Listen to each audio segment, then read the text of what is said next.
SIR में फंसे साधु संत, असम के वोटर घुसपैठिए फार्म में मां सीता कौशल्या, पिता की जगह गुरु, अयोध्या में बीजेपी के सामने संकट।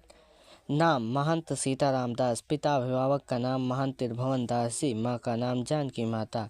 अयोध्या के निवास निर्वड़ी अनी अखाड़ा के महंत सीताराम दास ने एसआईआर यानी स्पेशल इंटेंसिव रिवीजन के फॉर्म में यही जानकारी दी है। महंत सीताराम दास की तरह अयोध्या के करीब 15,000 साधु संतों में ज़्यादातर ने पिता वाले कॉलम में अपने गुरु या हिंदू देवी देवताओं के नाम लिखे हैं। ऐसे में माता के नाम के आगे कौशल्या, सीता, जानकी, दुर्गा और सरस्वती माता लिखा है। साधु संत बीजेपी के वोटर माने जाते हैं, इसलिए पार्टी को चिंता है कि उनके वोट कट न जाएं। 14 दिसंबर 2025 को यूपी के सीएम योगी आदित्यनाथ ने दावा किया था कि यूपी की वोटर लिस्ट में करीब 4 करोड़ वोटर गायब हैं। उन्होंने बीजेपी नेताओं से कहा कि ये लोग आपके विरोधी नहीं हैं, बल्कि 90% वोटर आपके वोटर हैं। सीएम योगी ने आगे कहा कि यूपी की आबादी लगभग 25 करोड़ है, इनमें से 65% मतदाता होने चाहिए। इस हिसाब से लगभग 16 करोड़ वोटर होंगे, लेकिन एसआईआर में संख्या करीब 12 करोड़ ही आई है। माना जा रहा है कि इस वजह से यूपी में एसआईआर की तारीख बढ़ सकती है। 4 करोड़ वोटर सच में गायब हो गए हैं या वह फॉर्म नहीं भर पाए हैं? क्या फॉर्म रिजेक्ट हो रहे हैं?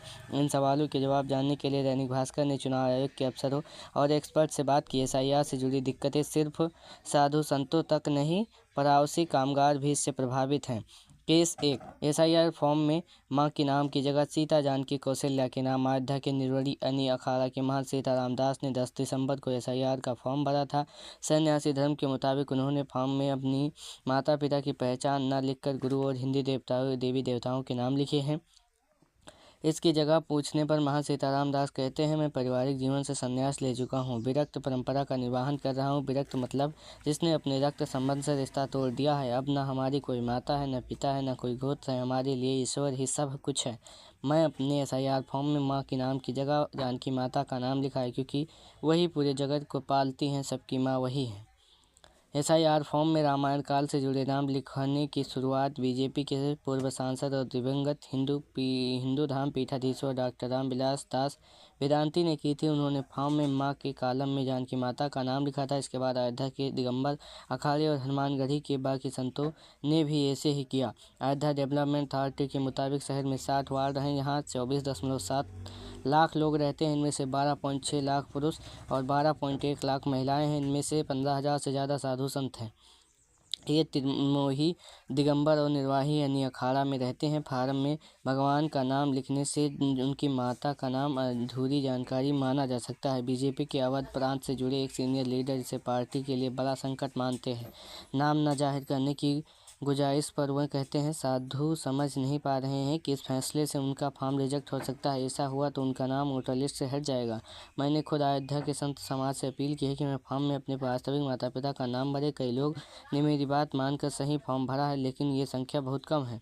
वहीं अयोध्या के मेयर गिरीश पति त्रिपाठी बताते हैं, हमने इस मसले पर यूपी के मुख्य निर्वाचन अधिकारी से बात की। उन्होंने इस पॉइंट में गंभीरता लेते हुए अयोध्या के लिए खास निर्देश दिया है कि फिलहाल कोई दिक्कत नहीं आ रही है।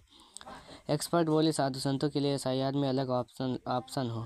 सीनियर जर्नलिस्ट विपिन दास कहते हैं, एसआईआर प्रक्रिया में सबसे ज़्यादा उन वोटर्स के रजिस्ट्रेशन में दिक्कत आ रही है जो अपना मूल स्थान छोड़कर कहीं और बस गए हैं। इसमें खासतौर पर असंगठित क्षेत्रों से जुड़े कामगार और मठों मंदिरों में बचपन से रह रहे साधु संत शामिल हैं। एसआईआर फॉर्म में साधु महात्माओं और घुमंत समुदायों के लिए नए विकल्प जोड़े जाने चाहिए। उनके लिए 2003 के वोटर रिकॉर्ड नहीं मिल रहे हैं तो उनके आधार, पैन या अस्थायी पते की प्रूफ मानकर फॉर्म जमा किया जाना चाहिए।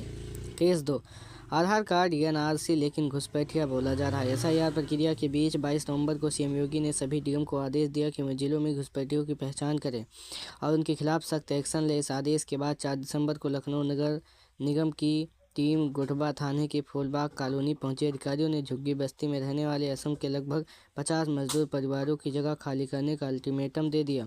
ये लोग कचरा बनाने का काम करते हैं। 2 साल पहले असम के कोलपाड़ा जिले से लखनऊ आई कुलसुम निशा भी फूलबाग झुग्गी बस्ती में रहती हैं। उनका नाम गोलपाड़ा की वोटर लिस्ट में है। 17 नवंबर को चुनाव आयोग की ओर से जारी आदेश के मुताबिक असम में वोटर लिस्ट में एसआईआर यानी स्पेशल रिवीजन का काम शुरू हो गया है। कुलसुम को अब तक एसआईआर के बारे में कुछ नहीं पता। उन्होंने अपने घर की फिक्र है। वो कहती हैं, 4 दिसंबर को मेयर मैडम सुषमा खरकवाल बस्ती आई थी। उनके साथ 10-12 लोग आए थे। बिना कुछ पूछे बांग्लादेशी और रोहिणी बोलकर डांटने लगे। कुछ लोग हमने कहने लगे कि तुम लोग अवैध तरीके से यहाँ रह रहे हो। हमने उन्हें अपना आधार कार्ड और एनआरसी का कागज़ दिखाया, लेकिन वे बात सुनने को तैयार नहीं थे। इस पर लखनऊ की मेयर सुषमा खरगवाल ने कहना है कि फूलबाग कॉलोनी में रहने वाले कई लोग वैध दस्तावेज नहीं दिखा पाए, इसलिए उन्हें ये जगह खाली करनी पड़ेगी।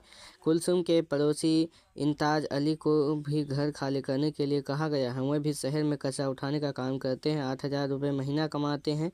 इंताज कहते हैं, हम रोहिणी बांग्लादेशी नहीं हैं, भारत के नागरिक हैं। हमने कभी गैर कानूनी काम नहीं किए, न ही सरकारी ज़मीन पर कब्जा करके रह रहे हैं। यहाँ रहने के लिए 10,000 रुपये महीना भाड़ा देते हैं। हम असम के रहने वाले हैं, हमें किसी से डर नहीं लगता। हमने इंताज से पूछा कि क्या आपका स्पेशल रिवीजन फॉर्म भरा गया है। इंताज जवाब देते, हमारा वोटर आईडी गोलपारा के बहाली गांव का है, हम वहीं वोट देते हैं। साल भर पहले हम बच्चों से मिलने गांव गए थे, तब हम लखनऊ में हैं। अभी वह फॉर्म भरवाए गए या नहीं ये नहीं पता है। डीईओ बोले, फॉर्म में माता पिता का नाम जरूरी, अधूरे फॉर्म पर नोटिस देंगे। एसआईआर फॉर्म में आ रही दिक्कतों पर हमने यूपी के मुख्य निर्वाचन अधिकारी नवदीप रेणवा और अयोध्या के डिप्टी डिस्ट्रिक्ट इलेक्शन ऑफिसर आप देख रहे हैं राशि अपडेट। अगर ये खबर आप तक पहली बार पहुंची है तो चैनल को सब्सक्राइब करें।